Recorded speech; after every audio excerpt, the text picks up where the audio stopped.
Greetings, all of you beautiful travelers. This video that I am creating today, it has a little different format with the rest of the videos that's on my channel. In this video, I essentially wanted to introduce you to this NPC character. She has amazing backstory, she is absolutely stunning, and everything about her is it's amazing. Without wasting any more time, everyone, here's Atsuko. She's from this homeland, from this town called Inazuma, which is on the other side of the ocean from where she stands on Liyue harbor. While she is very respectful as well as grateful towards the heritage and the homeland that she is from, she was initially very disappointed with all the rules and regulations that have been imposed on her homeland by whether it is Bukufu, by whether it is Kanjabugyo, and essentially, once again, don't mind my pronunciation for these words, but they essentially indicate the magistrate, the government, the ministers, and so on.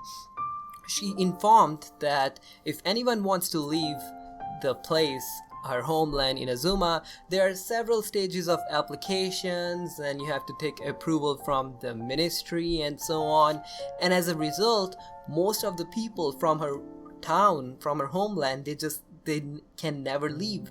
They cannot get out to see the world. They are constrained and contained within the boundaries of her homeland.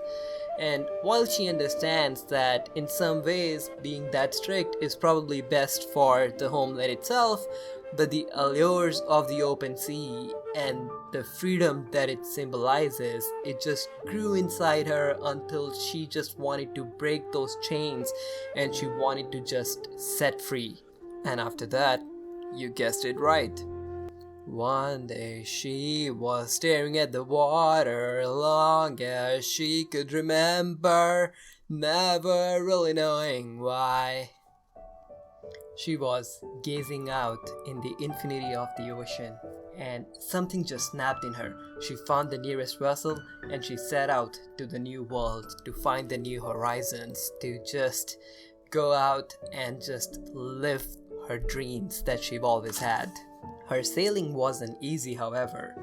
On her way, she had to face the wrath of the waves. Her raft sank.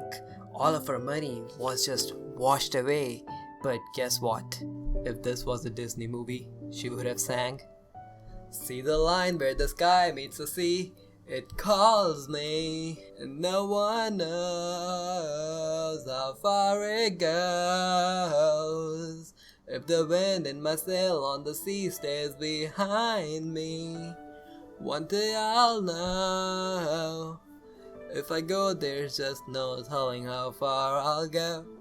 She was, not long after, helped by some of the locals from the Liyue, and as a result, she decided to join the boat as her career, as her job, and that way she gets to travel the whole world as well. While, yes, she got the freedom that she always wanted, but it came with a cost. There is always this constant fear that's dangling on her neck all the time.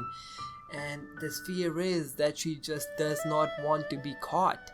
The very first conversation she has, she essentially says, "I beg of you," and she's essentially begging, if you find anyone who is wearing the same clothes as she is wearing, they are probably people from her homeland, and she does not want you to breathe even a single word of what she has gone through or her success story and so on. That's the cost of this freedom that she found. Now there is something that she said and it really stuck with me. What she said was, "I think it depends on the person. Some people are quite contented to spend their whole life within the fence of their farms, but not for me.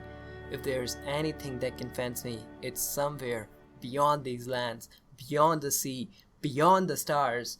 And if you can't understand the value of freedom, let me be the one to explain it to you." If you really want to meet Atsuko as well, feel free to go to the Liyue harbor and you will find her walking on the docks and just looking around, being mesmerized and just enjoying every single second of her freedom. She's just looking around, she's stargazing, and she's just so contented with all the travelers that are around her in Liyue and just how happening this place at this Liyue harbor is.